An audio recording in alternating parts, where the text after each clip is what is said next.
স্ত্রীর হক নষ্ট করাকারী পুরুষ, মনে রাখো, মায়ের দায়িত্ব তোমার বাবার উপরে দেওয়া হয়েছে, তোমার বোনের দায়িত্ব তোমার বাবা এবং তোমার বোনের স্বামীর উপরে দেওয়া হয়েছে, আর তোমার স্ত্রীর দায়িত্ব তোমার উপরে দেওয়া হয়েছে।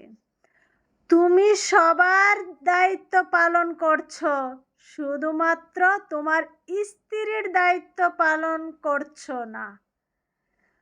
তোমার স্ত্রীর উপর দায়িত্ব পালন করার ক্ষেত্রে যত অবহেলা, বোকা পুরুষ, একটা কথা মনে রেখো, শেষ বিচারের দিন তুমি সব পাপের ফল পাবে।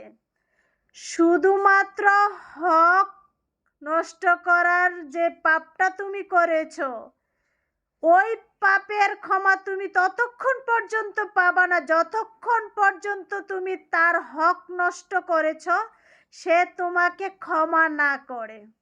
তাই স্ত্রীর হক নষ্ট করার আগে একটু ভেবে দেখো।